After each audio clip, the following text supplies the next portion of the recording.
Hey guys, tonight we begin with something a little sootier, the grimy, gaslit world of Victorian London. A city of grand ambition, industrial marvels, and soul-crushing poverty. This wasn't the London of Sherlock Holmes or Queen Victoria's palace garden parties. This was the London of fog, filth, and foul smells, a place where surviving the day was a small miracle. So before you get comfortable, take a moment to like the video and subscribe, but only if you genuinely enjoy what I do here. And let me know in the comments where you're tuning in from and what time it is for you.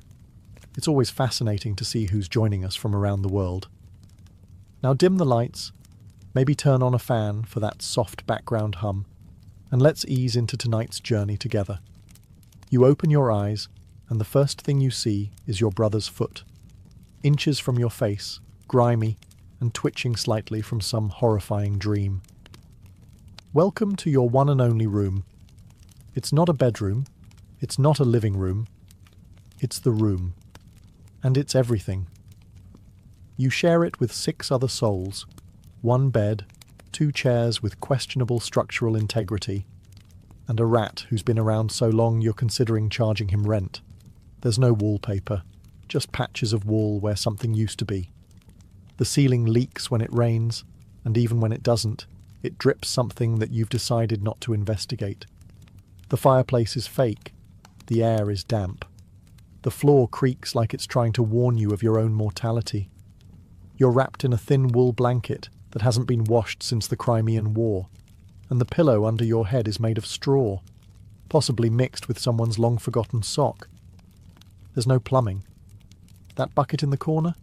That's the toilet, bath, and emergency water source, depending on the time of day and level of desperation. You've learned to breathe through your mouth in the mornings. It helps. A bit. There's one window, if you can call it that. So covered in soot and fog, it mostly just lets in the sound of cartwheels, shouting vendors, and someone aggressively coughing 3 doors down.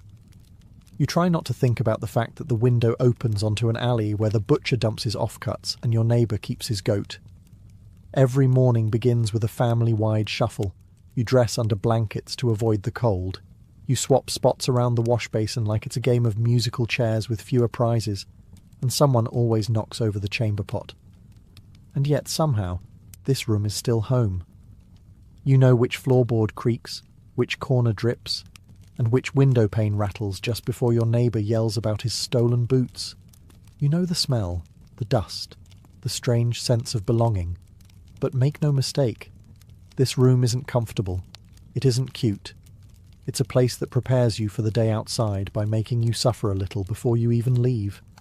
And trust me, the streets won't be kinder.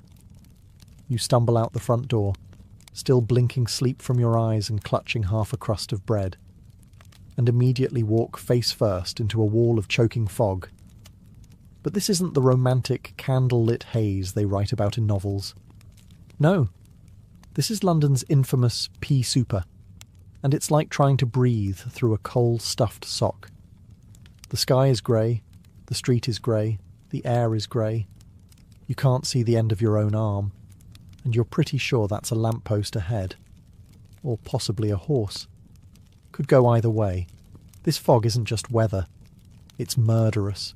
Formed by the happy marriage of industrial coal smoke and natural mist, it clings to everything. It seeps into your lungs, coats your throat, and gives your clothes that signature London look, soot-streaked and mildly flammable. You cough. Everyone coughs. It's part of the local soundtrack, like church bells and clattering hooves. Children hack like lifelong smokers. Old men cough so hard they rattle windows. And doctors, well, they recommend moving to the countryside, which is great advice if you own land and your own lungs. The smell is a complex bouquet. Chimney soot, sewage vapour, horse manure, and last night's overcooked cabbage. If perfume makers bottled this, it would be called Eau de Urban Misery. And it gets into everything. Your hair, your bread, your one nice shirt you wear to funerals and job interviews. It's all stained with the scent of progress. The worst part? No one's surprised. People go about their day blindly, literally. Street lamps burn all day long and still don't help. You hear someone trip in the alley next to you, and someone else swear as their umbrella disappears into the mist like a ghost ship. At night it gets even thicker. The fog curls through door cracks. It blankets the tenements, and if you don't keep a candle lit, you might walk straight into the fireplace, or worse, your neighbour's lap. So yes, the air in Victorian London doesn't just choke you, it brands you, smokes you, and dares you to keep breathing, and you haven't even reached the street market yet. You've made it out of bed, out of your smoke-soaked hovel, and down into the day's grey beginnings. Now your stomach groans. Time for breakfast. Except, breakfast in Victorian London is less of a meal and more of a ritual in lowered expectations. If you're part of the working class, and you almost certainly are, breakfast isn't eggs or toast or a hearty pile of bacon. It's a crust of bread that could double as a roof tile. Maybe some porridge, if the oats weren't eaten by the rats in the cupboard. And tea. Always tea. Not because it's comforting, but because it's boiled. And anything that's been boiled probably won't kill you. Milk? Only if you can afford it, and even then it's a gamble. It might be watered down or worse, preserved with formaldehyde by enterprising vendors who think child-safe is a loose guideline. Sugar is expensive. Butter? A legend. Jam? Only if your aunt died and left you some in her will. If you're lucky enough to work in a factory or live near a bakery, you might sniff warm bread on the air. Don't get excited. That's not your bread. That's someone else's breakfast, likely belonging to a man with a hat and a last name on his door. And if you're really down on your luck, an orphan, an out-of-work widow, or just someone who lost their job to a machine, you might find yourself queuing at a workhouse for a ladle of greyish gruel. It's warm. It's edible. That's about the kindest thing one can say. Street vendors might offer fried potatoes or old meat pies, but beware. The meat is unidentifiable, the oil ancient, and the odds of intestinal regret high. Still, the smell is oddly inviting. When you're starving, everything smells like hope. You eat quickly, standing, wrapped in your coat like a cloak of denial. There's no dining room, no soft morning music, just cold fog, clanging wheels, and the distant sound of someone already yelling about stolen coal. And now, bellies only half full and spirits not at all. It's time to step into the real monster, the streets of London. Welcome to the streets of Victorian London, a sprawling, chaotic organism, pulsing with smoke, mud and misery. Every step you take is a calculated risk, and the street doesn't care if you're late for work or just trying to cross the road without being trampled to death. First things first, there are no sidewalks. Or if there are, they're so narrow, cracked and crowded that using them is a polite suggestion, not a safety guarantee. The main road is a mucky battlefield of hoofbeats, wagon wheels, and ankle-deep sludge. Horse-drawn carts barrel past at terrifying speeds. Carriages clip corners. One false move, and you're face down in a puddle that smells like something died in it, because something probably did. Now, mind the gutters. They run down the middle of the street, carrying all the city's discarded glory. Rotting vegetables, dead rats, coal ash, the contents of chamber pots dumped from upstairs windows, and the occasional shoe, foot optional. Crossing them without slipping requires Olympic-level balance, or a very long stick and no dignity. But it's not just the terrain that's out to get you. It's the people too. You've got street urchins darting around like caffeinated squirrels, pickpockets brushing against your coat, accidentally, and vendors yelling about eels, kippers, or something vaguely called meat. Everyone's yelling, all the time, about everything. There are also the coppers, trying to look important, while ignoring most of what's happening around them. If someone gets stabbed, they'll eventually wander over, assuming the shift hasn't ended, or they haven't been bribed to look the other way. The air, still thick with smog, now flavoured with horse manure and pipe smoke. And in the distance, you hear the bells of St. Paul's, Or maybe that's just your ears ringing after someone shouted in your face about chimney soot. Oh, and if it rains? Which it does.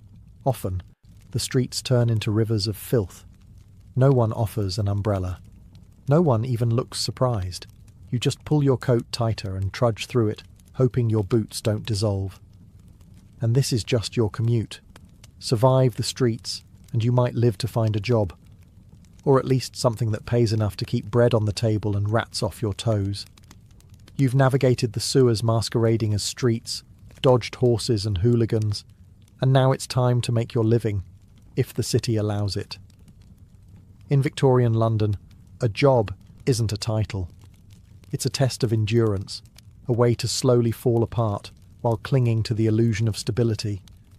If you're a man, you might be lucky enough to land work in a factory. 12 to 16 hours a day, 6 days a week, for wages that wouldn't feed a well-behaved cat. The noise is deafening. The air is full of soot, metal shavings and regret. If you lose a finger in the machine, don't worry. There are 20 children lined up behind you ready to take your spot. Don't fancy machinery. Try bricklaying, or hauling coal, or working in the docks where your back gives out by 30 and your teeth fall out by 40. If you live that long. Women, you're scrubbing floors, washing other people's laundry until your hands dissolve, sewing buttons until you forget what daylight looks like, all for pennies.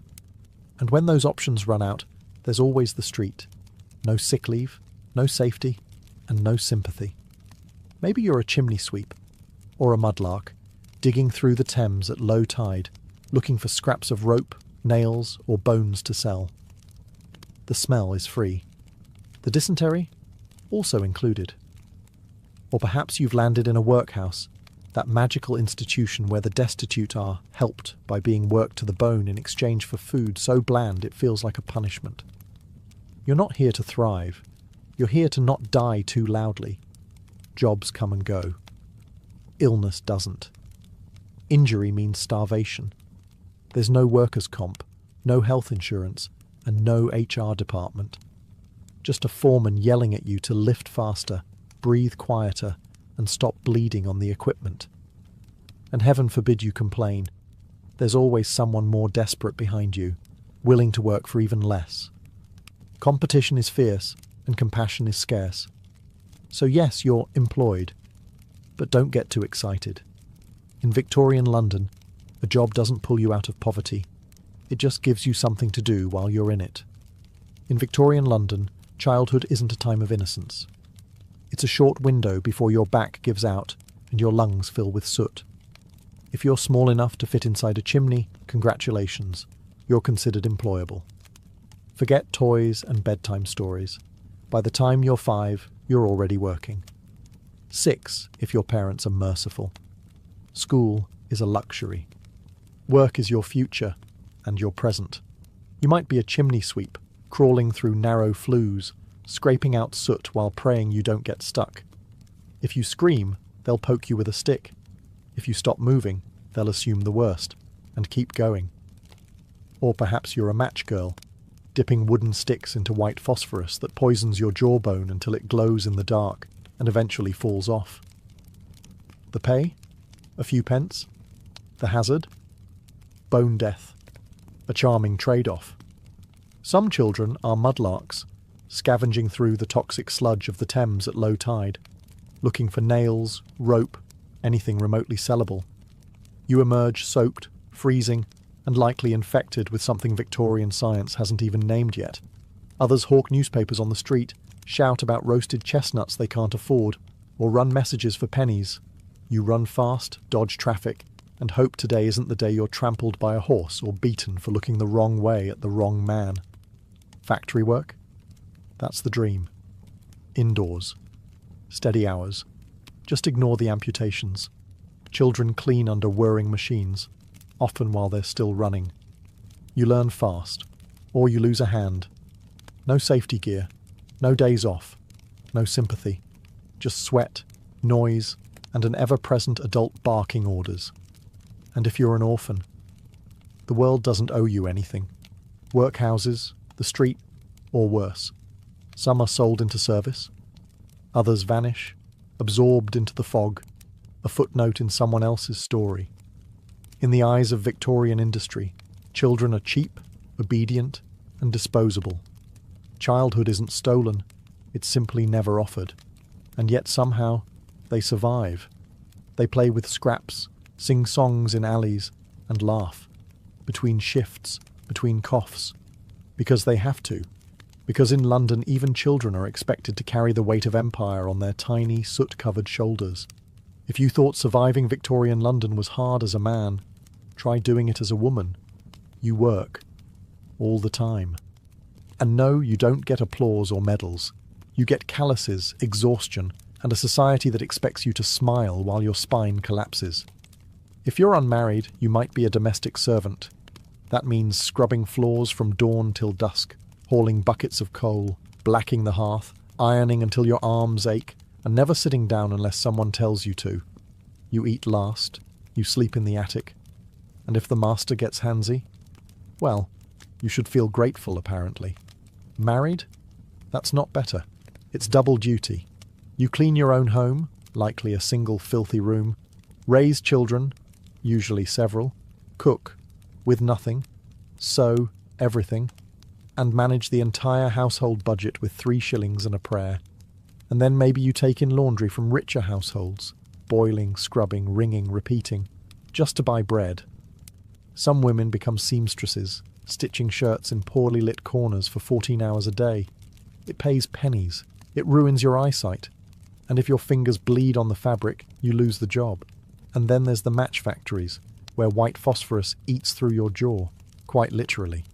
You start with a toothache and end with a rotting face. Management says it's your fault for chewing gum, when none of that pays enough, or when you're widowed, orphaned, or just unlucky. The street becomes the only option.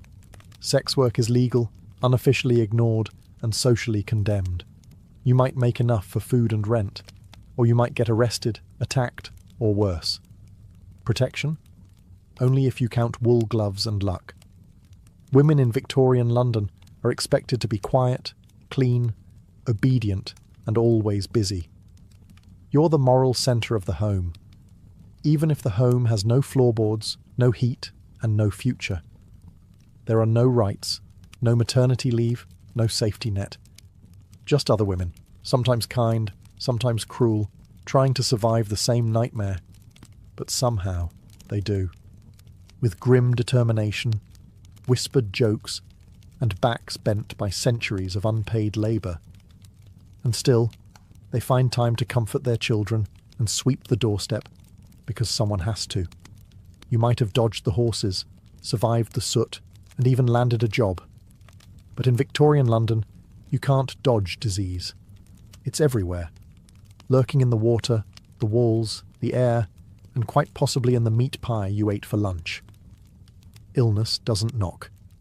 It sits beside you on the tram, sleeps beside you in your tenement, and sneaks into your lungs while you wait in line for bread. Let's start with the basics. Tuberculosis, or consumption, as they called it, because it slowly consumes your lungs, your body, and your will to live. The cough is deep, constant, and comes with blood. Everyone knows someone who has it. Most people just keep working until they drop. Then there's cholera, which arrives through your drinking water like a particularly cruel surprise. One minute you feel fine, the next you're vomiting, dehydrated, and desperately trying not to soil yourself in public. It spreads fast. Whole streets go silent. The local pump is chained up too late. By then the damage is done. Typhoid, scarlet fever, diphtheria, all regular visitors. Each has its own personality, but they all share one thing in common. They hit the poor the hardest. If you can't afford a doctor, and you can't, you're left with herbal remedies, homemade poultices, or the magical healing properties of hope. Of course, there's always laudanum, a beloved mixture of alcohol and opium sold over the counter. You've got a fever? Take laudanum. Cramps? Laudanum. Grieving the death of your 8th child? Double dose. You'll still die, but you'll die very relaxed. And what about the doctors? Well, they mean well. Sometimes. But medicine is still guessing with Latin. Leeches are still in fashion. Surgery is done without gloves. Antiseptics are a twinkle in Lister's eye. Your odds with a street barber aren't much worse. Disease doesn't discriminate, but your living conditions help it choose you faster. No sanitation, no ventilation, 10 people to a room. It's a perfect breeding ground for microbes, misery and mould. In Victorian London, if something doesn't kill you fast, it will kill you slowly. And if you're somehow still upright, time to refill your water. You're sweating through your soot-stained shirt, your lips are dry, and your throat feels like it's been sandpapered by coal dust. Time for a drink? Sure. But in Victorian London, water isn't your friend. It's a loaded pistol with a porcelain handle. Let's start with the Thames, the lifeblood of the city. It's also the toilet, the industrial dump, the animal graveyard, and, just for good measure, the city's main drinking water source. Imagine a stew of rotting vegetables, chemical runoff, dead dogs, human waste, and expired fish, flowing right past Westminster. Now pour a cup and say cheers. Don't worry, the water company says it's filtered. That means it's passed through a mesh of gravel, wishful thinking, and possibly someone's old boot. If you live in a working-class neighbourhood, your tap might come from a public pump down the street, which you share with 200 neighbours and 3 nearby factories. And the worst part? You might not even know it's deadly, until it's too late. Cholera loves bad water. So does typhoid. They swim freely through the pipes like microscopic sharks. Whole families are taken out within days. A shared bucket, a misused chamber pot, a splash from the wrong pump, and your headline material, if you're lucky. Bathing? Now that's adorable. Most people don't have bathtubs. If you're middle class, you might share one with the family once a week. If you're poor, it's a tin tub in the kitchen once a month, if that. And that same water might double as laundry rinse, dishwater, or a place to soak your aching feet. Hygiene is creative. The government starts installing sewers eventually, thanks to the Great Stink of 1858, when the smell from the Thames was so horrific that Parliament fled the building. It took stench to make change. Until then, you boil your water when you can, or drink beer, the safe Victorian beverage for children and adults alike. Weak, warm, and slightly fizzy with salvation. So yes, in Victorian London you can die from a glass of water. The trick isn't just avoiding thirst. It's avoiding where the thirst takes you. You've tried honest work. It's long, filthy, and barely pays enough to buy yesterday's bread. The water might kill you, the factory definitely will, and the rent collector doesn't take IOUs. So what's left? Crime. And in Victorian London, it's not just an act, it's a career path. Start small. Maybe you're a pickpocket, or a dipper, as the slang goes. You blend into crowds near the markets, bump someone gently, and vanish with a pocket watch or coin purse. Charles Dickens made Oliver Twist famous, but the real-life versions didn't get musical numbers.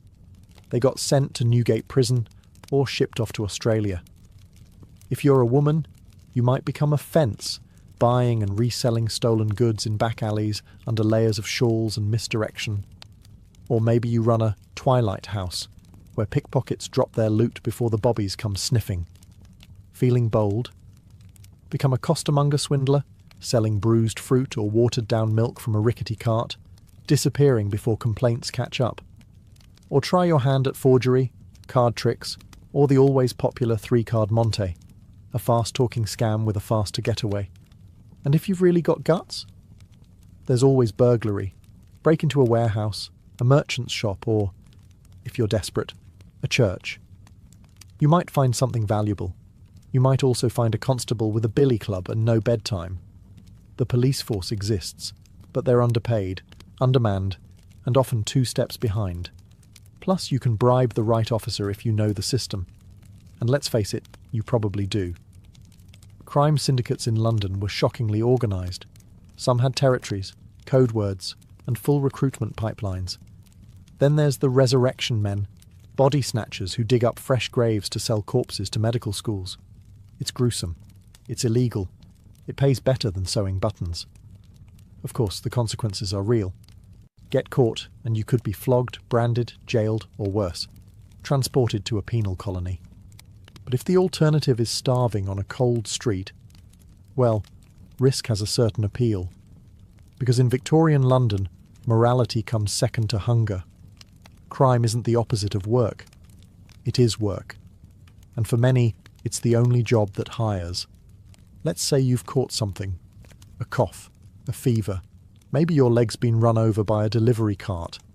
Time to see a doctor. Good luck. Because in Victorian London, medicine is less healing science and more creative improvisation with sharp metal. Doctors are out there, sure. Some even wear coats.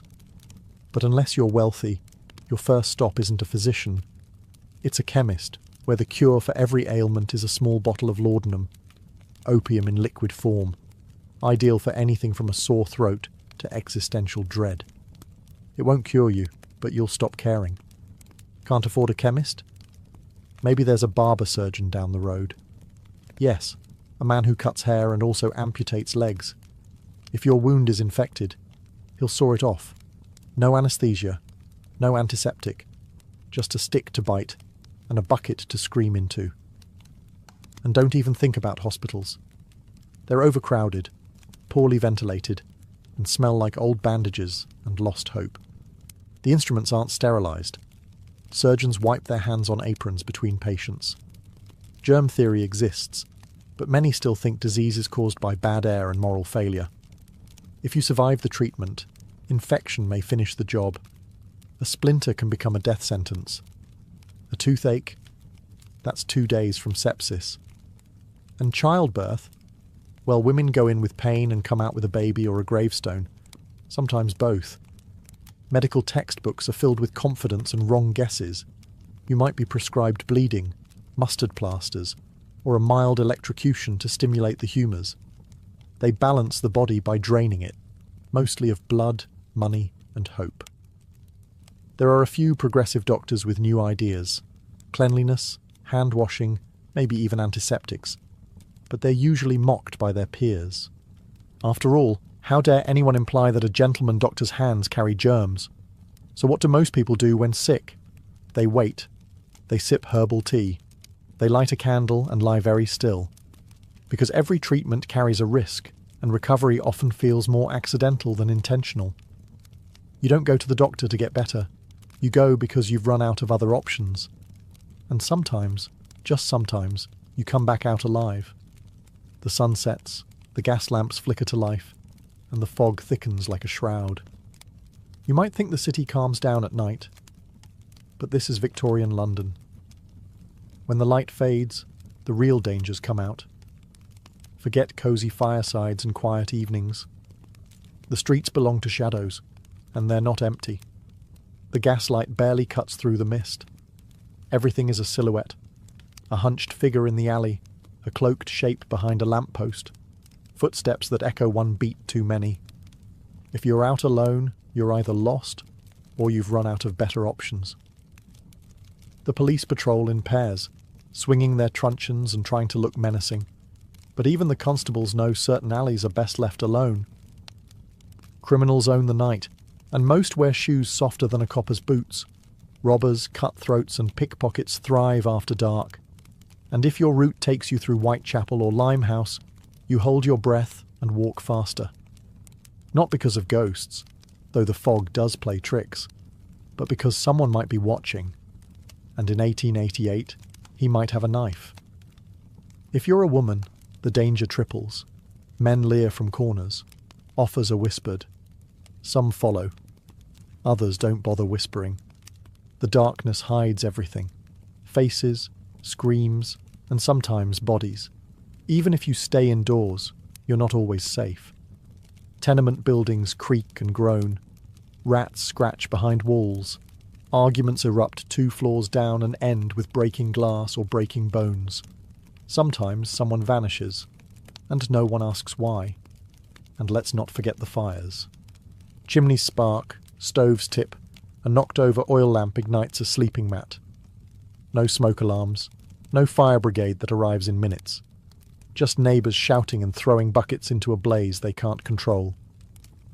If you must venture out, you carry a candle or a lantern and hope the flame doesn't blow out in the wind. Or worse, draw attention. Because in Victorian London, night isn't rest, it's risk. The poor don't sleep peacefully. They sleep light, one eye open, one ear tuned to the creak of stairs. And for many, morning is just something to survive to. The morning arrives, or at least you assume it does.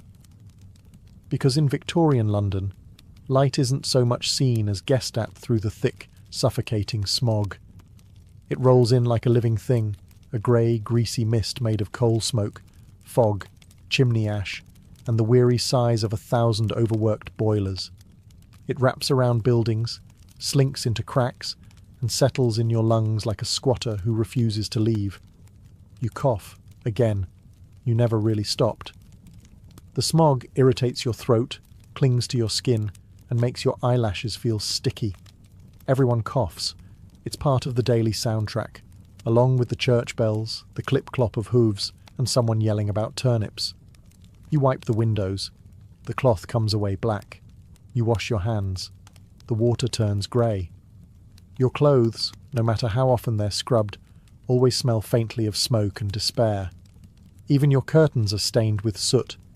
They hang heavy and stiff, like they've seen too much. You think about opening the window. Then you remember what's outside. More smoke, more filth, and the smell of 12 chimney fires fighting for dominance. The worst of it? This is normal. Londoners live in a permanent twilight. The sun is a rumour. People squint to read. Children grow pale. Plants on windowsills die of asphyxiation. And don't even think about drying laundry outside unless you enjoy wearing soot-stained shirts with a hint of arsenic. During the infamous Great Smogs, the air becomes so dense that you can't see your own feet. People get lost walking home. Omnibuses crash. Boats collide on the Thames. In 1873, one fog lasted for 5 straight days and left over 270 people dead. The city barely noticed. The poor, of course, get it worse. Their fires burn cheap, dirty coal. Their walls are thin. Their lungs weaker. Children wheeze through winter like old dogs. If you reach adulthood without bronchitis, consumption, or mysterious blackened phlegm, you're a miracle. And yet, you go on. You light the stove. You step outside. You pretend not to taste the air. Because in Victorian London, the smog never ends. It just waits for you. You'd be forgiven for thinking Victorian London was all soot, sickness, and screaming. And mostly, you'd be right. But even in the dirtiest corners, under the weight of poverty and fog, something human still flickers. Because kindness, oddly enough, survives here too, though you often have to squint to see it. You might spot it in the shared loaf of bread passed quietly between neighbours, when one family runs out before payday, or in the woman who gives her last halfpenny to a barefoot child with bloodied feet. There's no reward, just a nod, and maybe a smile, rare and precious. Even in the darkest places, the tenements, the alleys, the workhouses, people look out for each other. Not always, not perfectly, but often enough to prove that the city hasn't broken them completely. A mother shares her hot brick on a freezing night. A chimney sweep helps a new boy not get stuck on his first climb. A dying man gives his boots to someone who still has the strength to work. These aren't grand gestures. They're small, quiet, but they matter more than gold in a place where hope is a rationed luxury. The pubs help too. They're loud, smelly, overcrowded, and absolutely essential. It's where people gather to sing, to joke, to drink away their bruises and their sorrow. You might not afford meat, but you can share a laugh over watery ale. Even the street performers, the penny dreadful sellers, the blind fiddler at the corner, they all form a kind of patchwork comfort, reminders that not everything in the city is out to hurt you. Kindness here isn't naive. It's practical. It's born of shared suffering. Because when the system forgets you, when the rich pretend you don't exist, your only safety net is each other. And so, despite everything, the filth, the fever, the fog, people still love, still marry, still raise children, still hope. Because if you can find kindness in the gutter, a warm hand in the cold, a crust of bread, a half-hummed lullaby, then maybe the city hasn't won. Not yet. So, after 14 chapters of choking smog, rats in the walls, toxic water, and toothless chemists prescribing opium for a broken leg, ask yourself, honestly, would you survive Victorian London? Probably not. Let's be clear. This wasn't a city built for comfort. It was built on coal, sweat, and the crushed spines of the working poor. Every day was a battle. Against hunger, against disease, against landlords, factory foremen, constables, and the constant creeping sense that the world had forgotten you. Modern luxuries, soap, antibiotics, light switches, didn't exist. There were no social safety nets, no universal health care, no days off. Just another fog-choked morning where your goal was simple. Don't die before supper. You'd miss things, like toilets, toothpaste, tap water that doesn't try to kill you. You'd wonder why everyone stares at you for brushing your teeth or asking about vegetables. You'd miss showers. Oh, you'd miss showers so much. And yet, people did survive. Somehow. They endured. Not because they were superhuman, but because they had no other choice. They formed unions. They raised families. They organised strikes, wrote novels, played music on street corners, and clung to hope like it was the last piece of bread in the pantry. They laughed, yes, even in the fog. They found love in crowded slums, sang lullabies over screaming children, and danced in pubs after 16-hour shifts. They weren't just victims. They were tough, resilient, and painfully human. You probably wouldn't last a day, and that's not an insult. It's a reminder. The people who did. They carried the weight of an empire on their backs, often barefoot, often hungry, and almost always ignored. They built the world we now complain about in heated rooms with clean drinking water. So maybe it's okay that we wouldn't make it, but let's at least remember them. Not as soot-covered statistics, but as people who survived the impossible every single day. Gorgo was born into a city that didn't just break the rules, it redefined them. Sparta, unlike the rest of Greece, wasn't known for golden temples or philosophical debates. It was known for warriors. And Gorgo? She was born right at the top of that brutal food chain. The daughter of King Cleomenes I, one of the two ruling kings of Sparta. From the moment she took her first breath, Gorgo's life was already political. She wasn't some ornament to be married off for alliances. In Sparta, women could own land, speak in public, and be educated, a fact that shocked other Greeks. And Gorgo wasn't just any Spartan woman. As the king's only child, she was expected to observe, learn, and one day wield influence in a world dominated by hoplite shields and sharp spears. As a young girl, she likely witnessed royal councils where matters of war and diplomacy were debated with blunt urgency, and she paid attention. Her father Cleomenes wasn't the most stable ruler. In fact, some thought he was completely mad by the end. But he left Gorgo with an early understanding of how dangerous politics could be, and how sharp the knife edge of power truly was. There's a famous story. When she was only about 8 or 9 years old, a foreign ambassador tried to bribe her father to support the Persian Empire. While the adults whispered, young Gorgo stepped forward and boldly warned her father, "Father, you had better leave, or this stranger will corrupt you." That wasn't just precocious, it was fearless. Her father listened, and the man was thrown out of Sparta. The lesson? Gorgo had teeth, and people learned early not to underestimate them. So before she was even of marriageable age, Gorgo was already showing signs of political brilliance and steel-edged judgment.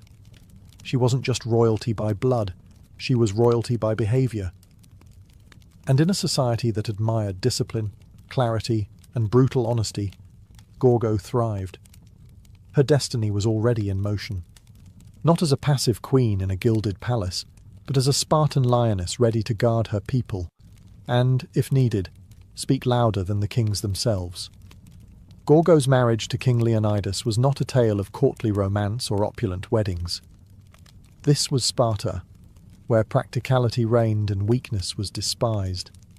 Leonidas wasn't just any Spartan man. He was a warrior through and through, known more for his silence and scars than for charm or poetry. But Gorgo was not looking for poetry. She was looking for power and a partner. By marrying Leonidas, she became queen. But unlike queens elsewhere in Greece, Gorgo didn't fade into the background. There were no secluded women's quarters for her, no endless weaving by candlelight. Spartan queens were expected to speak, to advise, to stand beside their kings as intellectual equals. And Leonidas knew exactly who he had married. Gorgo was clever, fiercely loyal to Sparta, and utterly unafraid to speak her mind, even to him. Their partnership was built on mutual respect. In the famously terse style of their people, they likely spoke few words, but every word counted. Gorgo, raised in the fire of politics since childhood, likely advised Leonidas on diplomatic tensions, Persian threats, and internal Spartan rivalries. While other Greek women were hidden from public life, Gorgo helped shape Spartan policy from within the palace walls and beyond.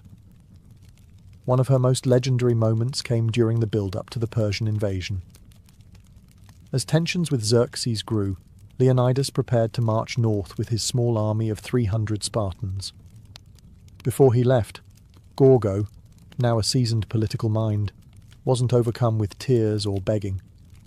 Instead, she offered him just 6 chilling words. "Come back with your shield," or on it. That wasn't just a farewell.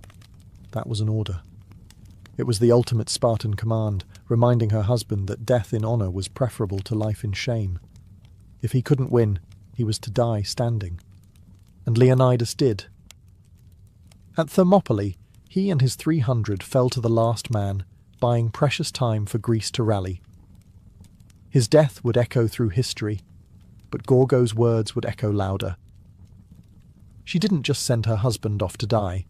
She helped forge the myth of Thermopylae itself.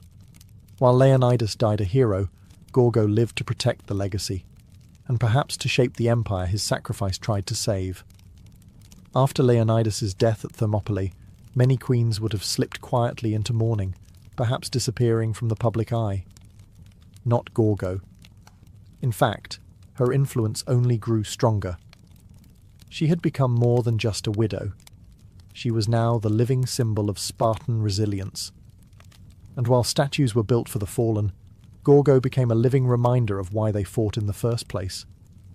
With Leonidas gone, Sparta was vulnerable, not just militarily, but politically. The war with Persia still raged, alliances were fragile, and tensions ran high across the Greek world. In this chaos, Gorgo acted as both guardian and strategist. Though we don't have detailed records of her day-to-day political maneuvers, several ancient sources, including Herodotus, make it clear. When matters of diplomacy or internal threat arose, Gorgo was consulted. She wasn't just included, she was trusted. One story tells of a hidden message sent to the Spartans on a wooden tablet. The text had been scraped away and replaced with wax to disguise its contents, a warning about Persia's coming invasion. The men of the Spartan court were baffled, but Gorgo, calmly assessing the strange tablet, instructed them to scrape off the wax. Beneath it, the original message revealed the dire news. Gorgo had solved a diplomatic riddle that could have cost Sparta everything. Her insight likely saved thousands of lives. But Gorgo's genius wasn't just in puzzles. She understood the fragile web of alliances that held the Greek city-states together, and the threat that Persian gold posed to it.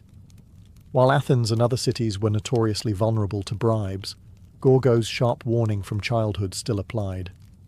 Beware of gifts that reek of corruption. She encouraged a stance of uncompromising honour, even when it was politically risky. And the Spartans listened. Because when Gorgo spoke, it wasn't with the softness expected of women in most of the ancient world. It was with the precision of a soldier, and the clarity of a strategist. She knew what was at stake, not just Sparta's land, but its very soul. Even in grief, Gorgo remained unshaken. The shield Leonidas carried into battle may have been lost, but Gorgo became something greater, the mind that would carry Sparta through its darkest days. To understand Gorgo's significance, you have to understand what it meant to be a woman in Sparta, and how Gorgo took that already rare privilege and amplified it into something nearly legendary. Spartan women were unlike any other in the ancient world. While Athenian women were confined to the home, barred from politics and barely educated, Spartan women were trained to be physically strong, mentally sharp, and socially assertive. This wasn't just cultural flair, it was survival strategy. Spartans believed that strong women produced strong sons, so girls ran, wrestled, and trained alongside boys in their youth. They were expected to be healthy, confident, and unafraid to speak blunt truths. But Gorgo wasn't just one of many tough Spartan women. She was the finest example of what Spartan womanhood could be. She was known not just for her wisdom, but for her razor-sharp wit. There's a famous anecdote where a foreign woman asked her, "Why are you Spartan women the only ones who rule your men?" Gorgo didn't hesitate. She shot back, "Because we are the only women who give birth to men." That line wasn't just clever, it was pure Sparta. It signalled a culture where female strength was seen as essential, not ornamental. In Gorgo's world, motherhood wasn't a passive role. It was a political one. To raise a Spartan son was to train a future warrior. And for Gorgo, raising her own son, Pleistarchus, who would become king after Leonidas, was an act of devotion not just to family, but to the entire Spartan state.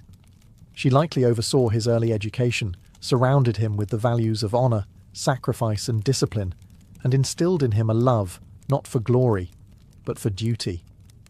Yet Gorgo never flaunted her power. She didn't need to. Her voice carried weight precisely because she used it sparingly, and always with precision. She wasn't a ruler in name, but a force in reality. While Sparta remained a dual monarchy led by men, Gorgo's presence ensured there was always a keen-eyed strategist watching from behind the throne. In many ways, she was the unspoken law of Sparta, upholding its ideals, pushing its leaders, and sharpening its spine. Gorgo didn't just redefine what it meant to be a queen, she redefined what it meant to be a Spartan. The death of Leonidas at Thermopylae was a seismic moment, not just emotionally but politically. He had become a martyr for all of Greece, a symbol of resistance against Persian tyranny. But Sparta could not afford to weep for long. War was still raging, and the decisions made in the months that followed would determine the fate of the entire Greek world. And while Gorgo held no official rank, her influence didn't vanish with her husband's body. With her son, Pleistarchus, still a minor, a regency had to be established. While historical records don't list Gorgo as a formal regent, we can be sure she had a role in guiding his education and shaping the political decisions made in his name. This wasn't a time for grieving mothers. This was a time for cold calculation.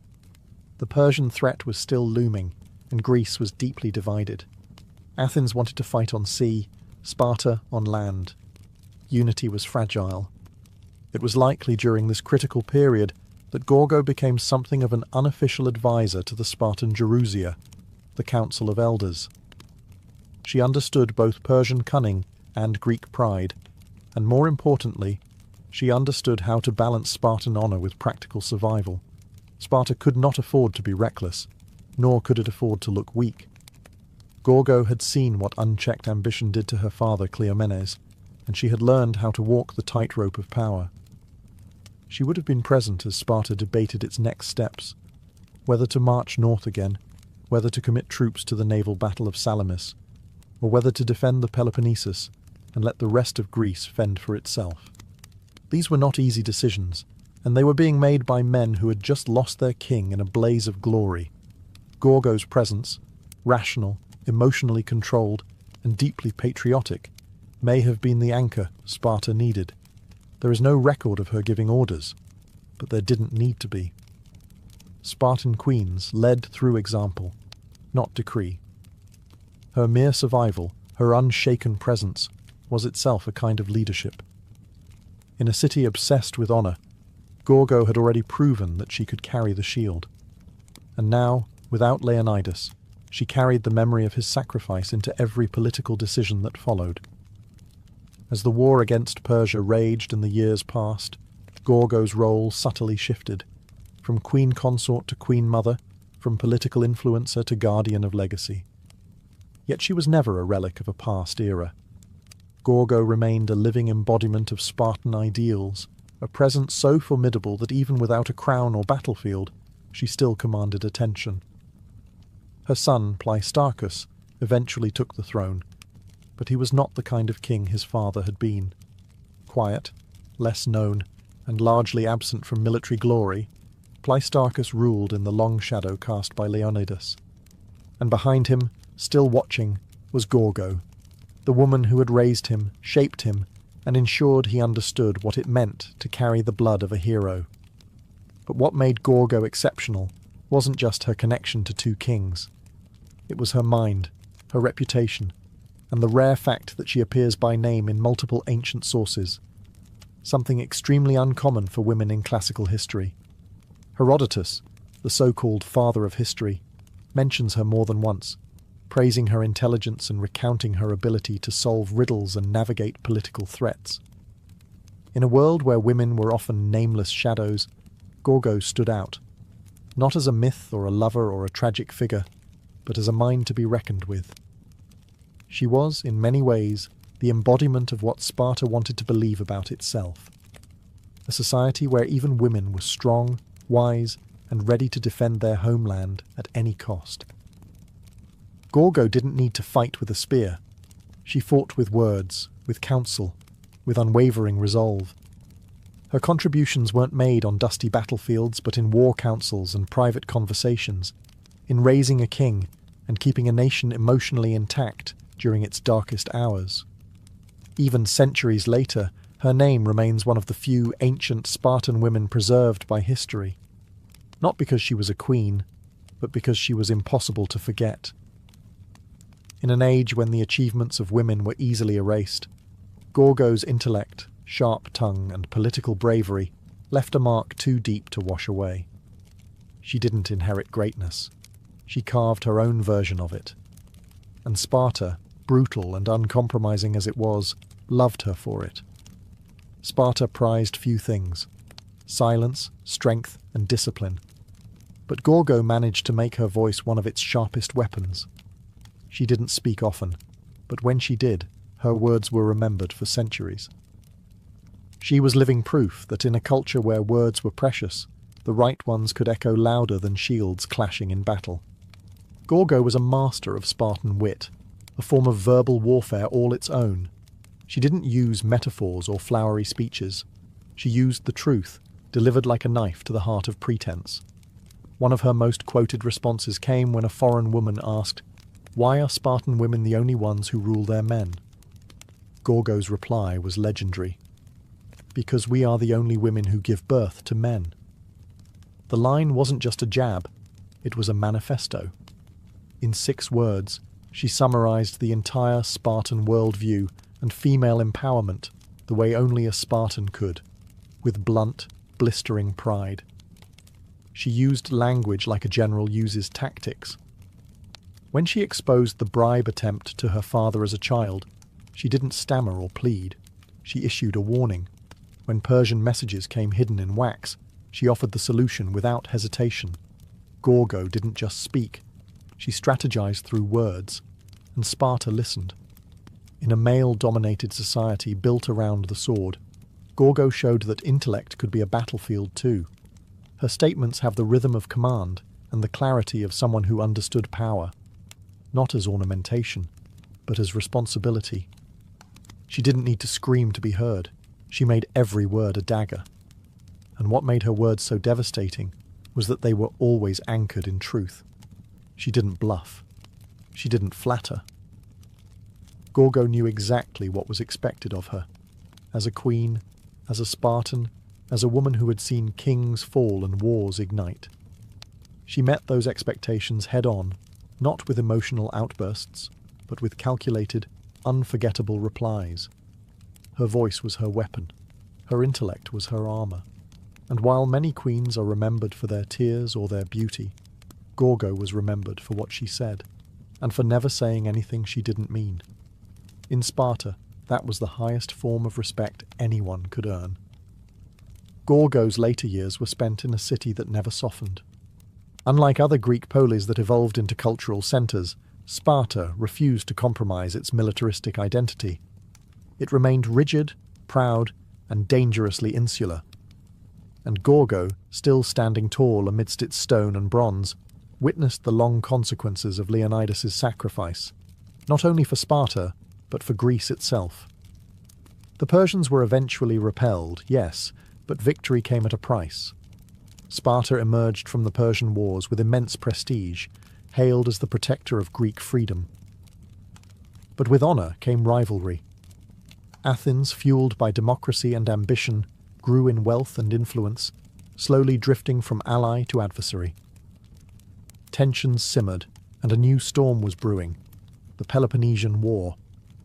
It was a conflict that would define the next generation of Spartans, including Gorgo's own son. If Gorgo saw the writing on the wall, she likely recognized that Sparta's strict ideals, once its greatest strength, were now becoming limitations. While Athens adapted and innovated, Sparta remained unmoved. The same military codes that once made Sparta invincible also made it inflexible. But Gorgo, ever pragmatic, likely accepted this reality with the same steel-eyed clarity she had shown all her life.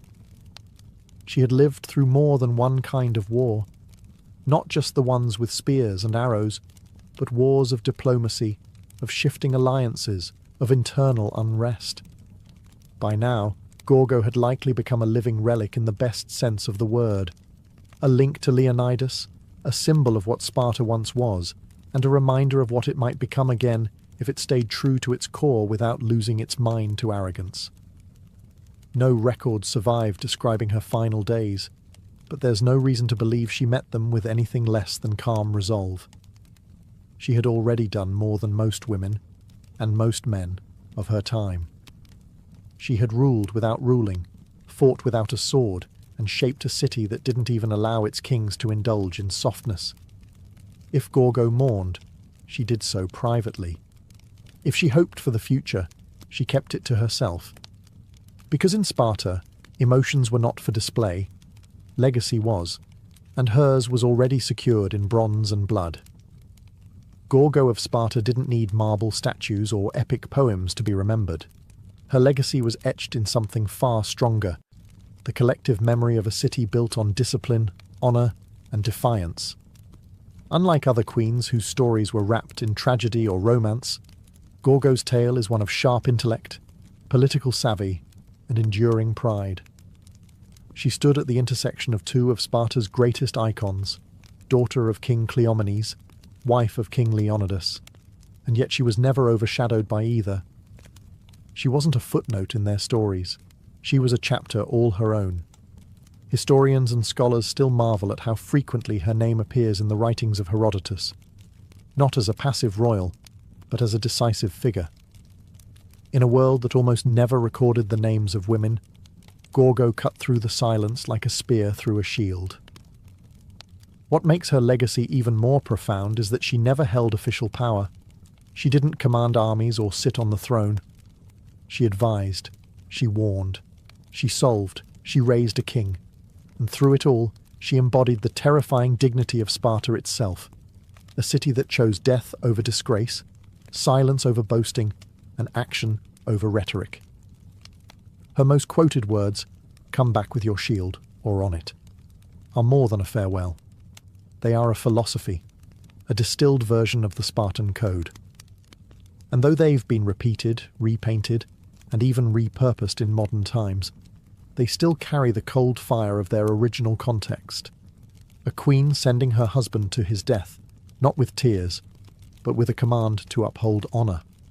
Today, Gorgo stands among the rare few ancient women who are remembered not because they were tragic, beautiful, or scandalous, but because they were respected. She shattered expectations in a society already notorious for doing the same.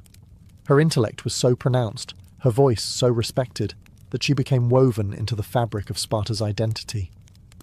She may have lived over 2,000 years ago, but Gorgo remains a figure of relevance, for every woman underestimated, for every strategist who works behind the scenes, for every voice that refuses to whisper. She is a timeless reminder.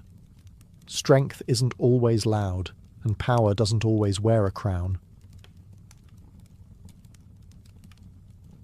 In the heart of Jordan's sun-bleached deserts, where the horizon seems to melt into the sky and silence reigns over the sands, stand the remains of a forgotten royal ambition, the desert castles.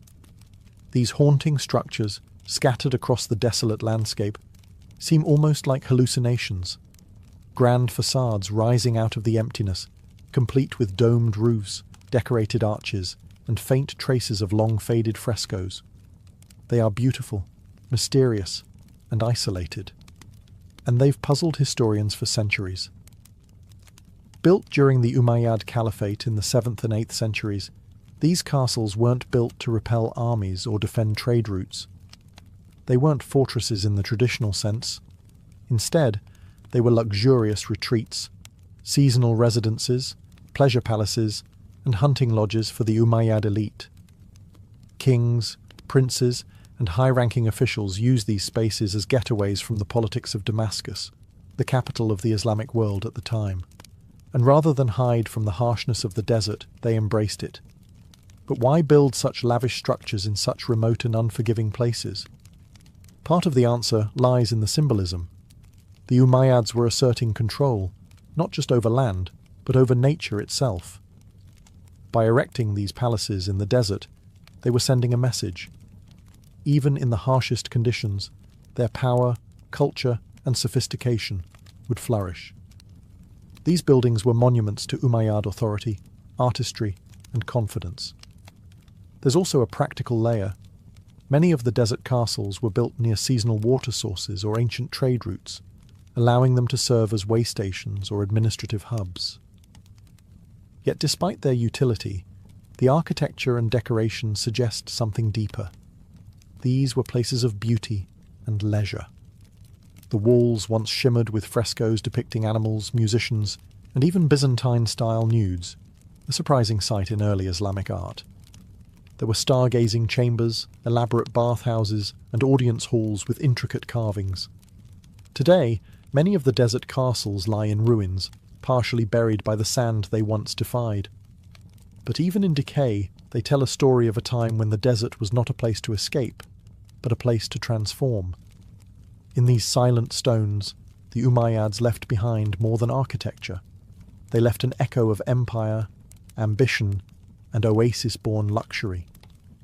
To understand the desert castles of Jordan, we must step into the mindset of the Umayyads, the first great Islamic dynasty, rising from the sands of Arabia to rule an empire that stretched from Spain to Central Asia. Their capital in Damascus pulsed with political power. But the Umayyads were still very much products of their tribal, nomadic roots. The desert wasn't something to be avoided. It was their origin story, the crucible that had shaped their ancestors. And so, instead of leaving the wilderness behind, they brought civilization into it. The Umayyads were consolidating their rule in a rapidly expanding empire. They needed to display authority, but also legitimacy.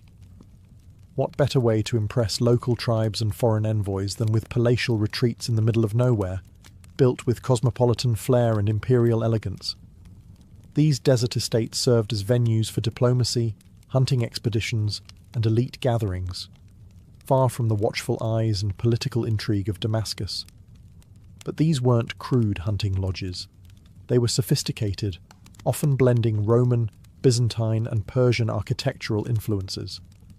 The Umayyads had inherited the architectural vocabulary of the lands they conquered, and they weren't afraid to mix styles. Some of the castles featured mosaics of grapevines, fountains framed with Corinthian columns, and frescoes filled with mythical creatures. This eclectic blend of East and West sent a clear message. The Umayyads were not just desert warlords. They were heirs to a broader, multi-civilizational legacy. In places like Qasr al-Mashatta, you can still see intricate stonework adorning the outer walls, with floral and geometric designs that suggest a fusion of Islamic restraint and Greco-Roman exuberance.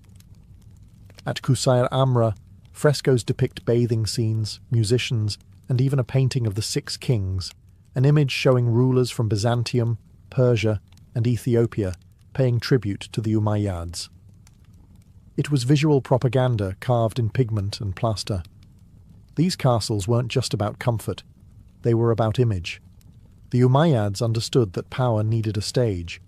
In these desert theatres, far from the noise of the capital, they performed dominance, luxury, and cultural sophistication.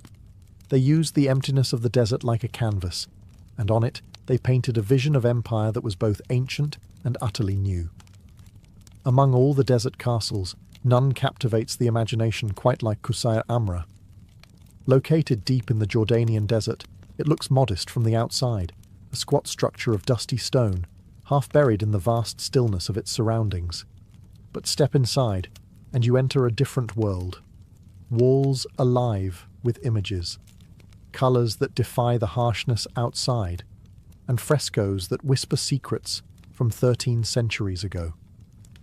Built in the early 8th century, Qusayr Amra is thought to have been commissioned by Caliph al-Walid Fais or one of his princes.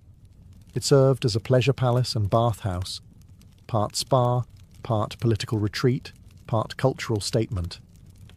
The building features a domed audience hall, several bathing rooms, and a vaulted ceiling painted with the constellations, an Umayyad observatory hidden in the desert. But it's the frescoes that make Qusayr Amra extraordinary. Covering nearly every surface, they depict a world far removed from modern assumptions about early Islamic art. There are images of dancing women, wine drinking, musicians strumming lutes, hunting scenes, and even Greek mythological figures like Hercules. The ceiling of one room shows the zodiac and personifications of the planets. Another wall features the Six Kings fresco, a powerful piece of propaganda showing rulers from distant lands seemingly bowing to the Umayyads, reinforcing the idea that the desert, too, was part of their dominion. This bold use of figural art has sparked debate for decades. Islamic art is often associated with aniconism, the avoidance of human and animal figures, but Qusayr Amra proves the early Islamic world was far more complex. The Umayyads weren't just building religious spaces. They were creating secular ones, where luxury, astronomy, and power could mingle in visual celebration. And yet, time has taken its toll. Many frescoes are faded, their colours dulled by centuries of wind and heat. But restoration efforts have helped preserve their haunting beauty. Today, Qusayr Amra is a UNESCO World Heritage Site, a rare glimpse into the Umayyads' intimate, hedonistic, and politically charged vision of rulership. In the middle of a dry, empty plain, Qusayr Amra still whispers of courtly songs, hot baths, and starry ceilings. It is not just a building, it is a desert dream, painted in defiance of time. Qasr al-Qarana rises like a mirage from the desert plains east of Amman, a massive, symmetrical box of limestone and precision. From a distance, it looks like a military stronghold. Thick walls, narrow slits resembling arrow loops, and no visible entrance from 3 sides. But here's the twist. Qasr al-Qarana isn't a fortress. At least, not in the traditional sense. Its secrets lie not in warfare, but in its puzzling design and uncertain purpose. Built around the early 8th century, this desert structure is one of the best preserved Umayyad castles, yet scholars remain divided over what it actually was. Despite its fortress-like appearance, there are no real defences, no battlements, no water source, and no evidence of a standing garrison. The narrow slits may have let in light, but they wouldn't have stopped attackers. So why the armoured disguise? The prevailing theory is that Qasr al-Qarana served as a caravanserai, a roadside inn for traders, travellers, and diplomats crossing the desert. Its 60 or so rooms, arranged over 2 floors around a central courtyard, could easily accommodate guests, servants, and animals. It may have also functioned as a meeting point for tribal leaders, a space for the Umayyad administration to exert influence over the Bedouin tribes who controlled the routes of the desert. Inside, the structure reveals more subtle sophistication. There are vaulted ceilings, decorative niches, and even traces of plasterwork. The second floor features rooms that may have been used for gatherings or negotiations, private enough to conduct business, but grand enough to impress. Some of the graffiti etched into the walls suggest literate guests from diverse regions, offering clues to its wide usage. Qasr al-Kharana feels like a riddle, built to look like a fortress, but behaving like a salon. Its very ambiguity may have been intentional. In a time of expanding borders and political uncertainty, appearances mattered. The structure signalled strength, stability, and hospitality, all at once. Today, visitors can walk through its echoing corridors, peer out through the narrow windows, and imagine what deals, arguments, and alliances once echoed within. It is a castle of shadows and subtlety, more diplomatic chessboard than battlefield. In the emptiness of the Jordanian desert, Qasr al-Kharana stands not as a monument to war, but as a stage for politics and pageantry. Qasr al-Mashata may be ruined today, but even in its fragmented state it dazzles with ambition. Located just south of Amman, this Umayyad palace was never fully completed, yet its unfinished bones still whisper of imperial dreams. Among all the desert castles, Qasr al-Mashata is perhaps the most architecturally elaborate, and its surviving facade is one of the finest examples of early Islamic stonework in existence. What immediately strikes visitors, and historians, is the extraordinary stone relief that once adorned its southern facade. Carved with geometric patterns, floral motifs, and stylized animals, the wall is a stunning fusion of Byzantine, Sasanian, and early Islamic artistic traditions. It's a visual manifesto of the Umayyad identity, powerful, cultured, and inclusive of the civilizations it had conquered or inherited. Ironically, much of the facade isn't in Jordan anymore. In the early 20th century, the Ottoman Sultan gifted part of it to the German Kaiser. Today, the largest surviving portion resides in the Pergamon Museum in Berlin, a fragment of desert glory displaced into European marble halls. But even without it, the ruins at Mashata remain remarkable. You can still see the carefully arranged foundations, the outlines of a grand courtyard, and hints of the richly ornamented entrance hall. So what was Qasr al-Mashata meant to be? Most scholars believe it was intended as a winter palace, not just a retreat, but a royal statement. Its scale and artistry suggest it was meant to impress visitors, perhaps foreign dignitaries or tribal allies. The palace would have featured audience halls, private quarters, courtyards, and even a mosque, all part of a self-contained oasis of power in the desert. But then, construction abruptly stopped. Some say the death of Caliph al-Walid II, who commissioned it, led to its abandonment. Others point to structural issues or shifting political priorities. Whatever the reason, Mashata was left incomplete, its vision frozen mid-dream. And yet, the ruin still commands respect. Even unfinished, Qasr al-Mashata tells a clear story. The Umayyads were not just warriors or rulers. They were builders of culture, masters of design, and visionaries who dared to bring luxury into the most desolate of landscapes. Mashata may have fallen silent, but its carved stones still speak the language of empire, bold, intricate, and enduring. It might seem strange at first, elaborate bathhouses in the middle of the desert. But for the Umayyads, hammams were more than just places to wash. They were spaces of ritual, relaxation, diplomacy, and even celestial contemplation. Scattered throughout the desert castles of Jordan, these bath complexes stand as testaments to how the Umayyads brought civilization and comfort into one of Earth's most unforgiving environments. Take Qusayr Amra, for example. Behind its painted walls lies a complete Roman-style bath system, apoditarium, changing room, tepidarium, warm room, caldarium, hot steam room, and a furnace system underneath to heat it all, just like the old Roman thermae. The technology wasn't new, but the intent was freshly Islamic. The Umayyads had absorbed the knowledge of their conquered territories and adapted it to their own needs. In a world where water was precious, having a functioning bathhouse was a sign of serious wealth and power. It demonstrated the caliphate's ability to manipulate nature, not just survive it. Bathing wasn't just hygienic, it was social. Here, rulers and courtiers could relax, host tribal leaders, or discuss matters of state away from the prying eyes of the court. It was intimacy wrapped in ceremony. And then there's the art.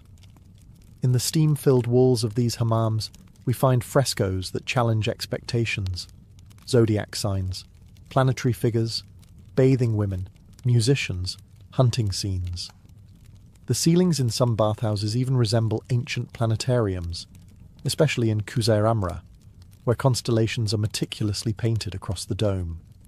It's as if the act of bathing was elevated into a cosmic experience, linking the physical cleansing of the body with the spiritual vastness of the heavens.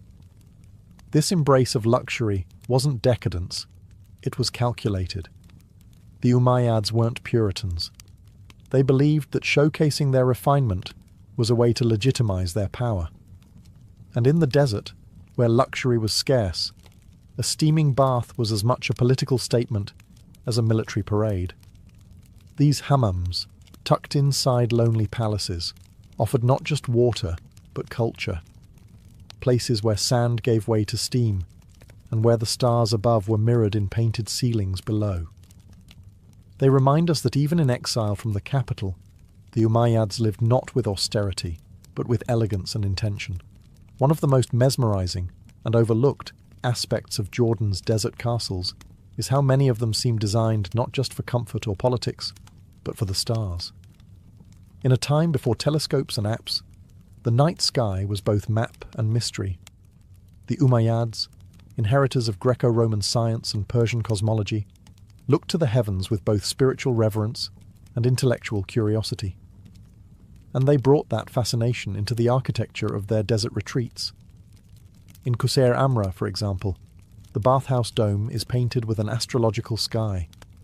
The zodiac signs, constellations, and celestial symbols circle the ceiling in a rich blend of science and art.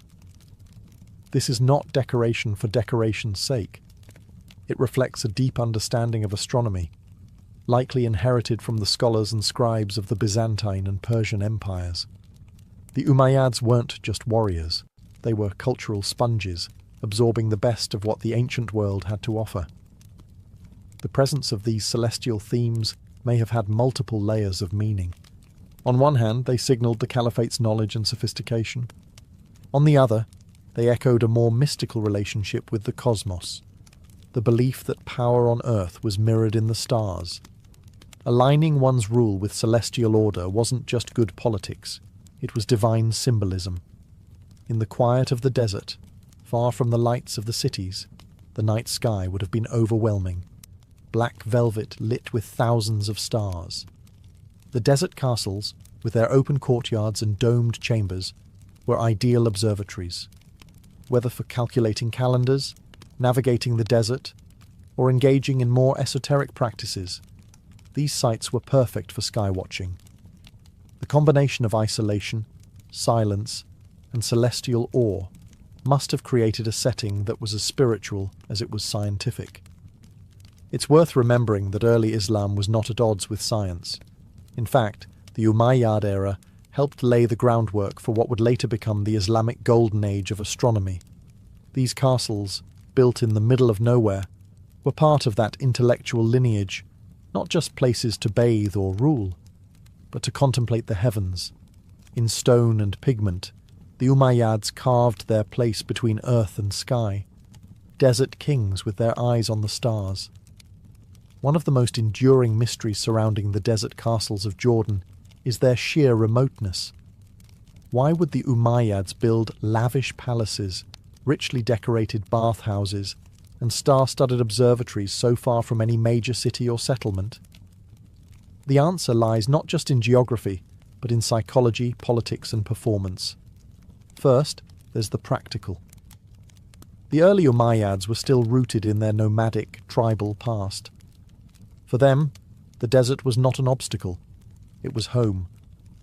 The open landscape offered familiarity, privacy, and freedom.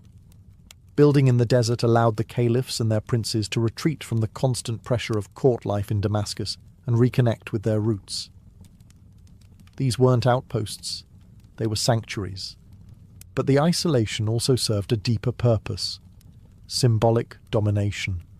Constructing monumental architecture in the middle of an arid wasteland was an intentional act of power. It demonstrated that even the most barren, inhospitable lands could be tamed and transformed by the will of the caliph. These castles sent a message: that Umayyad authority extended beyond cities and farms into the very heart of nature's emptiness. Remote placement also ensured secrecy and exclusivity. These castles were where sensitive negotiations could unfold, where tribal leaders could be wooed with gifts and luxury far from the rumours and rivalries of urban politics. The solitude created space for diplomacy, indulgence, and experimentation, whether that meant engaging with foreign customs or enjoying figural art forbidden in stricter religious settings. Additionally, the locations were often more strategic than they appeared. Some castles sat near seasonal trade routes or vital water sources.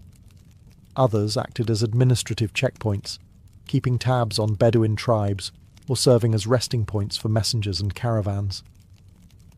Their locations may have looked remote on a map, but in the political topography of the early Islamic Empire, they were well-placed chess pieces. And finally, there's the aesthetic.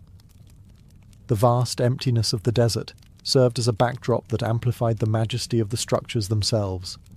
The contrast between barren land and intricate stonework made these castles feel like miracles, man-made oases of culture and elegance standing in proud defiance of nature. Their remoteness wasn't a flaw, it was the point. Each desert castle was a quiet roar, declaring that refinement, rule and beauty could bloom even where nothing else dared to grow.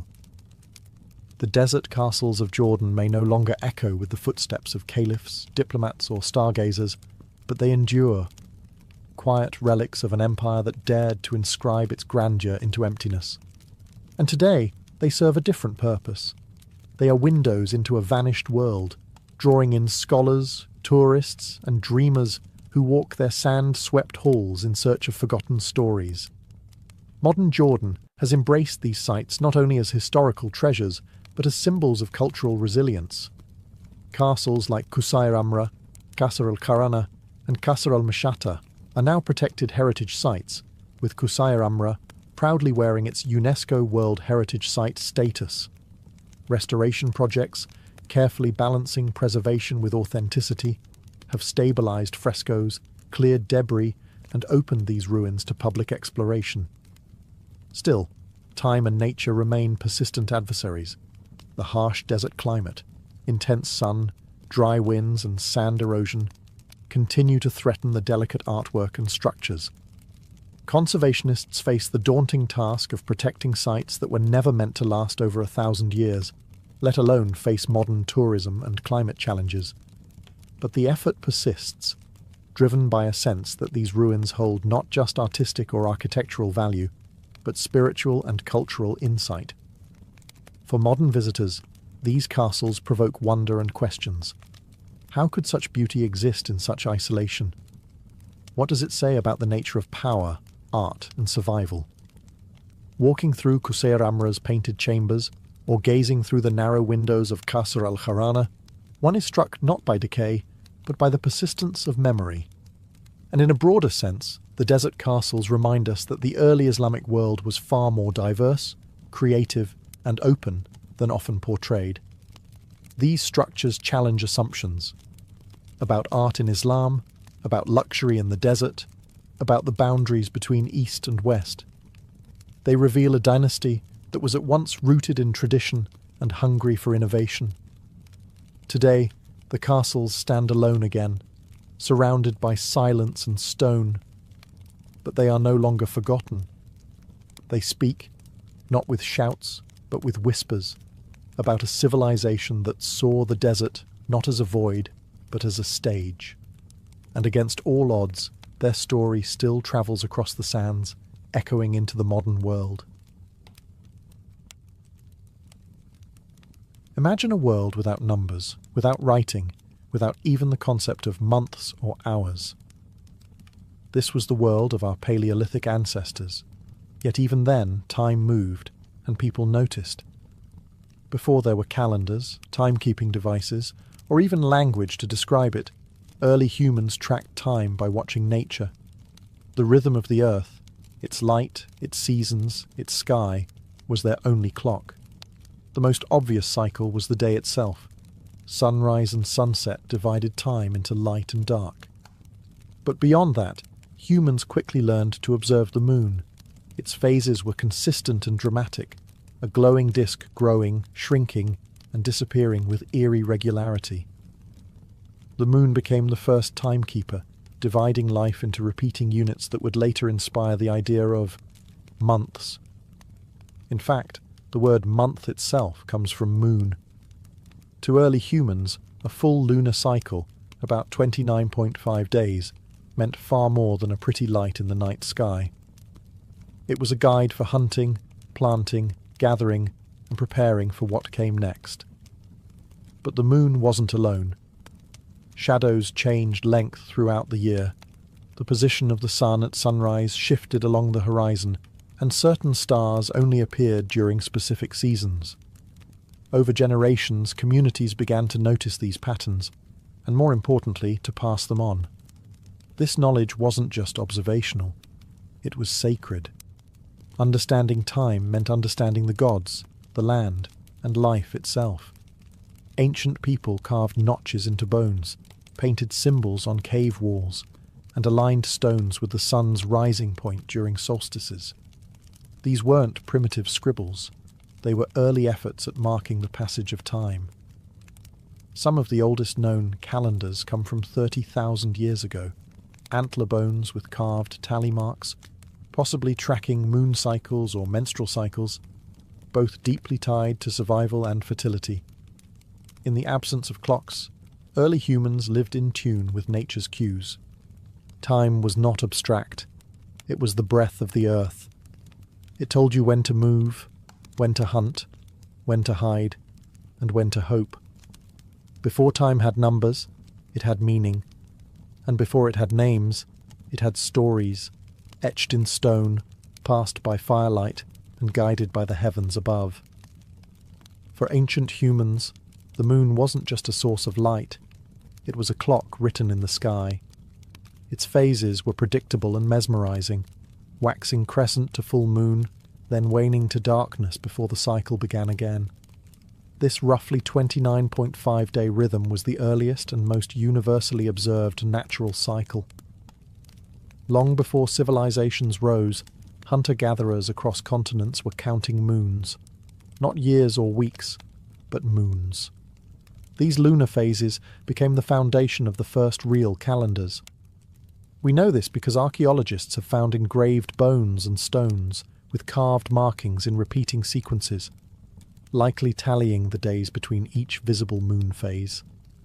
Some of these artifacts are over 30,000 years old, predating writing and even agriculture. One such find, the Ishango bone from Central Africa, contains a series of notches that many scholars believe correspond to a lunar calendar, perhaps even one used to track fertility or hunting seasons. Why the moon? Because it was the easiest way to see time change. Solar changes happened slowly, and stars required deep knowledge. But the moon was obvious, shifting every few days and offering a sense of progress. For early humans, especially nomadic ones, this was practical and reliable. A month was a complete moon cycle, and 12 of those came close to a full solar year, though not quite. This mismatch would cause problems later, especially for agricultural societies that needed more accurate planting schedules. As civilizations began to form, many cultures formalized these lunar calendars. The Babylonians, Egyptians, Chinese, Maya, and Hebrews all used versions of lunar timekeeping. Some, like the Islamic calendar, remain strictly lunar to this day. Others began adjusting, adding leap days or months to sync the moon's cycle with the solar year. But in these early stages, the moon reigned supreme. The calendar wasn't just a tool, it was a sacred map. The moon was often personified as gods, goddesses, or celestial beings who watched over the people. Its cycles were tied to festivals, rituals, and myths. In tracking the moon, early humans weren't just measuring time, they were giving it meaning. The moon taught us to count, and in counting we began to understand time not as an endless blur, but as something that could be held, named, and passed on. As human societies evolved from nomadic bands to settled agricultural communities, the moon alone was no longer enough. Farming required more than knowing when a month had passed. It demanded precise awareness of the seasons, when to plant, when to harvest, when rains would come or frost would return. And for that, early humans turned to the sun. Unlike the moon, the sun's movements were subtle, stretching across the horizon over the course of a year. But those who observed patiently began to notice a pattern.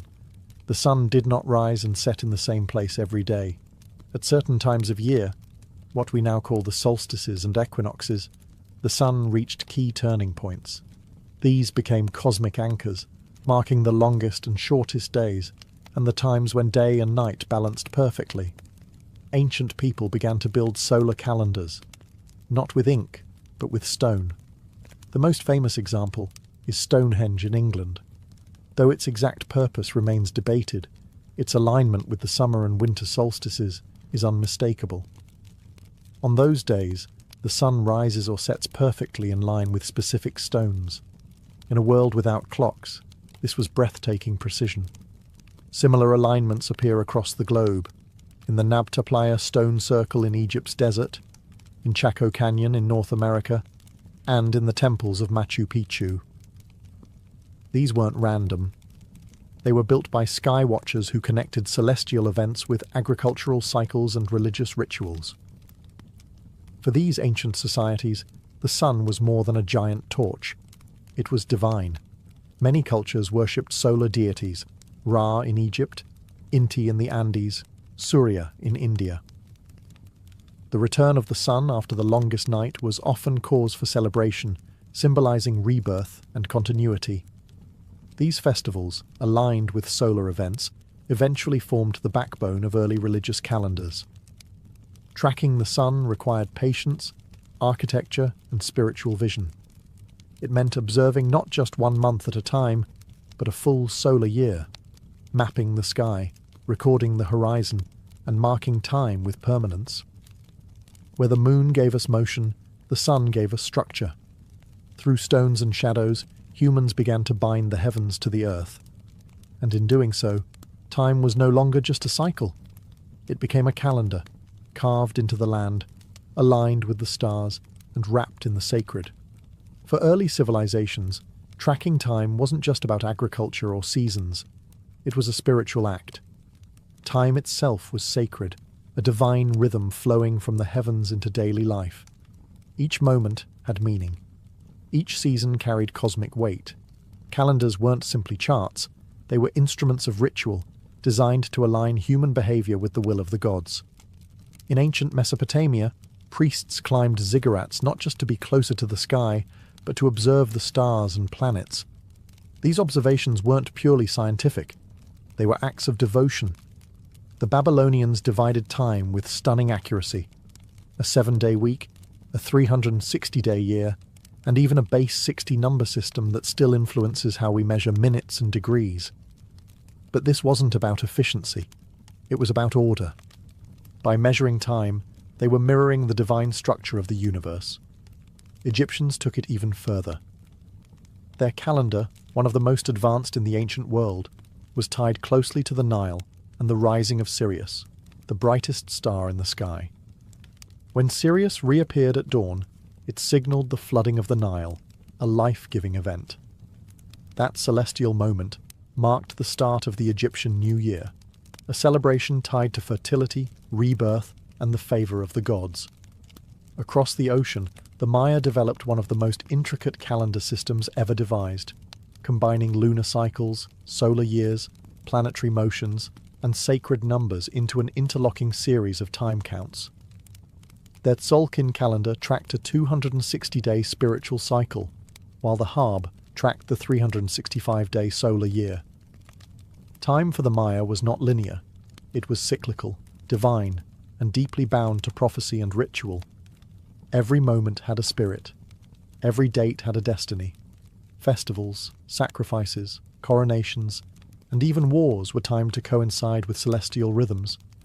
Kings were crowned not just when politically convenient, but when the stars aligned. To ignore the calendar was to invite chaos, not just in the fields, but in the cosmos. In this world, to keep time was to hold power, not over people, but over meaning itself. Sacred time governed the lives of ancient civilizations, and through sun, moon, and star, the calendar became not just a record of passing days, but a bridge between the mortal and the divine.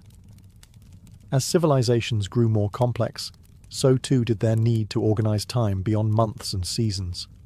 The concept of a year, a full cycle of Earth's orbit around the Sun, slowly took shape.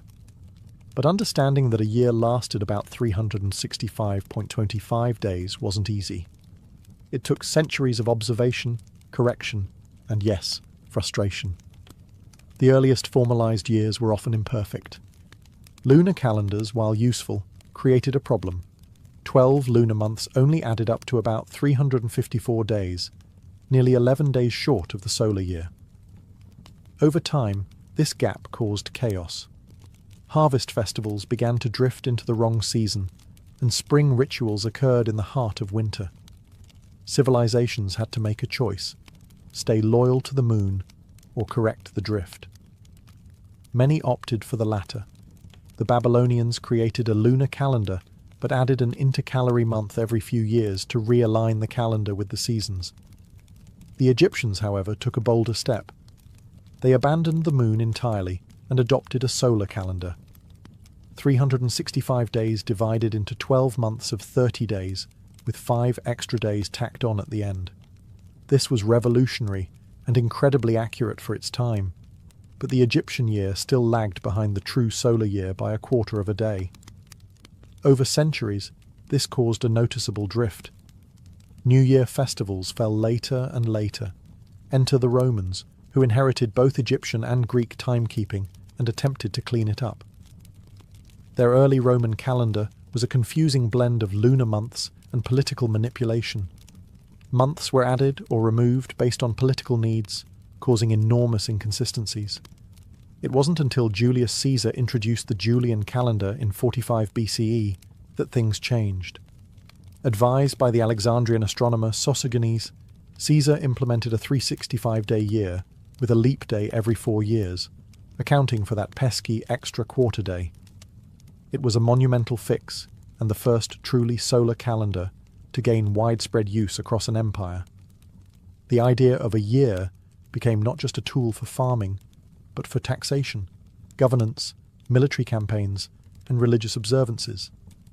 The calendar now shaped empires. The invention of the year was humanity's triumph over chaos, a decision to place order on the swirling sky. And once we'd named the year, we began to measure everything within it, giving history its rhythm and civilization its pulse. With the year defined, humanity's next challenge was to break it down, to carve the vast stretch of days into manageable, meaningful chunks. This gave rise to months and weeks, 2 inventions that added rhythm to our timekeeping and stitched the fabric of daily life into something predictable and sacred. Months, at their root, come from the moon.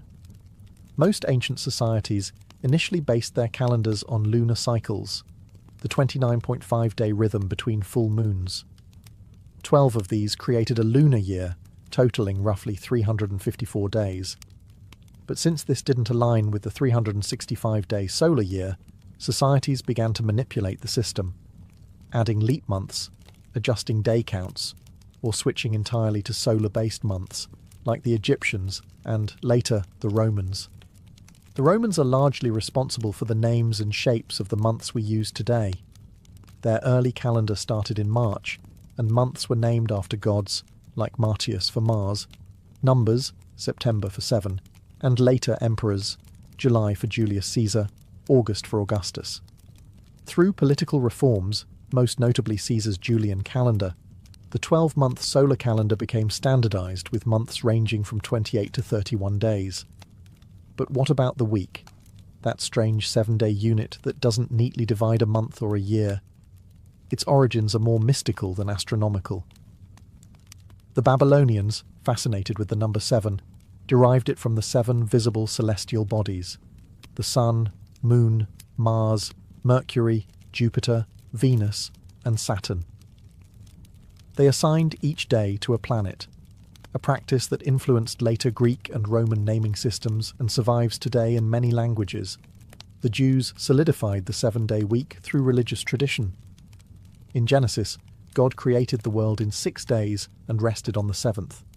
This sacred structure was adopted and carried through into Christianity and Islam, eventually spreading across the Western world. By the time the Romans adopted it in the 1st century CE, the 7-day week had become a fixture, not because it was logical, but because it was meaningful. Unlike months and years, the week has no natural basis. It's a human invention, a rhythm imposed on time. Yet it endures, shaping work schedules, religious observance, and social life across centuries and civilizations. By breaking time into months and weeks, humanity gave time rhythm, and rhythm in turn gave us ritual, rest, and routine. As civilizations matured, calendars evolved from tools of survival into instruments of power. Whoever controlled the calendar controlled not just the seasons, but society itself. Taxes, festivals, harvests, royal decrees, and even war campaigns were governed by the date. Calendars became political tools, religious statements, and cultural weapons, used to shape identity, unify empires, and reinforce authority. In ancient Rome, Julius Caesar's reform of the chaotic Roman calendar wasn't just a bureaucratic fix, it was a statement. The new Julian calendar, introduced in 45 BCE, imposed order over disorder. It allowed the Roman Empire to synchronize administration across vast territories, from Britain to Egypt. And with July renamed in Caesar's honor, the calendar itself became a monument to his legacy. Later, Augustus Caesar followed suit, naming August after himself and adjusting its length to equal July, because no emperor wanted his month to be shorter than his predecessors. In Rome, even time had to flatter power. Meanwhile, in China, imperial dynasties created calendars tailored to the reigning emperor's mandate.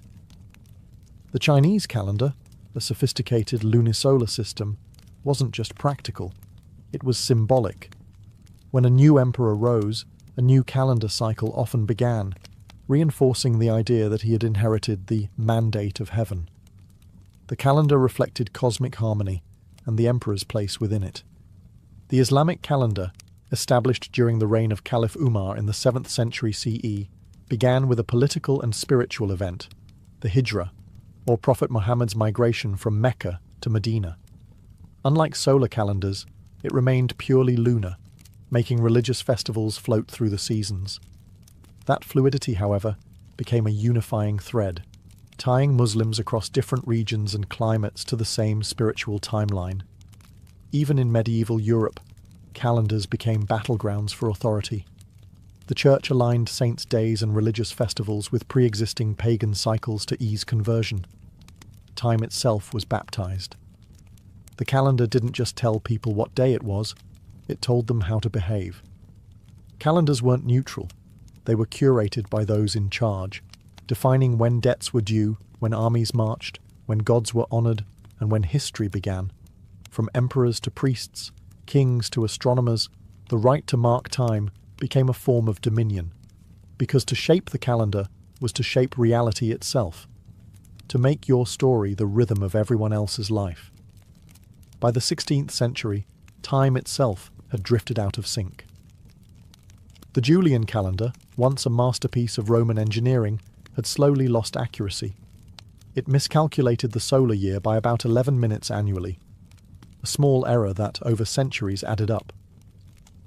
By the 1500s, the spring equinox, which once fell around March 21st, had crept backward to March 10th. For a church that depended on precise dates to celebrate Easter, this was a theological crisis. Enter Pope Gregory XIII, who in 1582 launched the most significant calendar reform in history, the Gregorian calendar. Guided by Jesuit astronomers and mathematicians, the Pope's solution was both simple and radical. To realign the calendar with the actual solar year, 10 days were dropped. October 4th, 1582, was immediately followed by October 15th.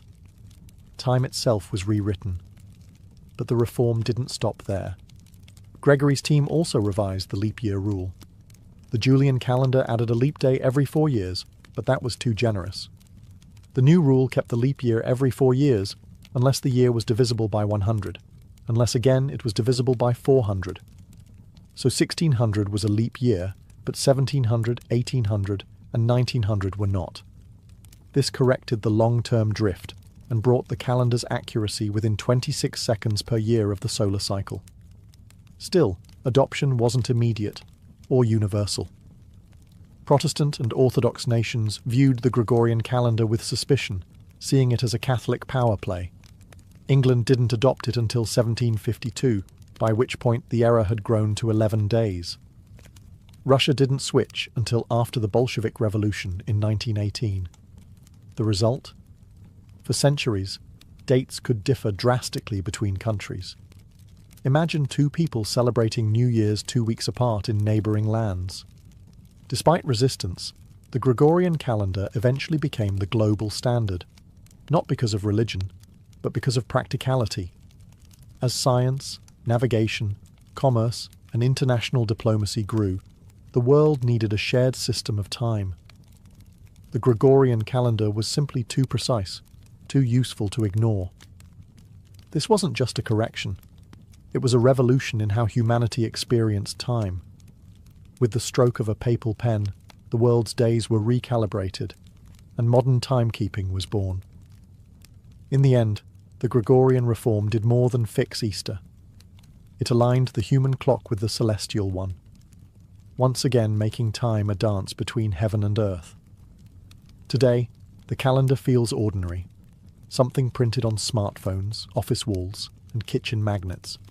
But behind its grids and numbers lies a legacy thousands of years in the making, a journey from sacred ritual to mechanical precision, from observing the stars to syncing with satellites. Timekeeping, once the domain of priests and astronomers, is now a global system, standardized, regulated, and relentlessly ticking. We now use the Gregorian calendar almost universally. It governs everything from international law to shipping schedules, space missions, and the Olympic Games. But while this calendar dominates, others still exist, echoing ancient rhythms. The Islamic Hijri calendar continues to guide religious life for millions of Muslims. The Hebrew calendar governs Jewish holidays and traditions. The Chinese lunar calendar shapes festivals like the Lunar New Year. In India, regional calendars coexist alongside the Gregorian one. Humanity didn't abandon its diversity. It simply added layers of utility on top of ancient roots. And then there's atomic time, the most precise method of timekeeping ever created. Based on the vibrations of cesium atoms, International Atomic Time, TAI, measures seconds with such accuracy that it would only gain or lose 1 second every hundreds of millions of years. From this, we derive Coordinated Universal Time, UTC, the global time standard used for everything from internet protocols to airline schedules. Leap seconds are sometimes added to UTC to account for Earth's slightly inconsistent rotation, a reminder that, even in the age of perfection, the planet itself refuses to be completely predictable. Yet despite all this precision, we still live according to rhythms that are deeply human. We celebrate birthdays. We look forward to the weekend. We count down to midnight on New Year's Eve, hearts full of hope, just as ancient people once watched the horizon for the return of the sun. The calendar, in its modern form, is both tool and tradition. It keeps airplanes from colliding, yes, but it also reminds us when to gather, when to rest, and when to remember. Behind its cold efficiency lies the same desire that drove our ancestors to carve notches into bones and align stones with the sky. The yearning to understand our place in time. In measuring time, we measure ourselves, past, present, and the dreams that await tomorrow.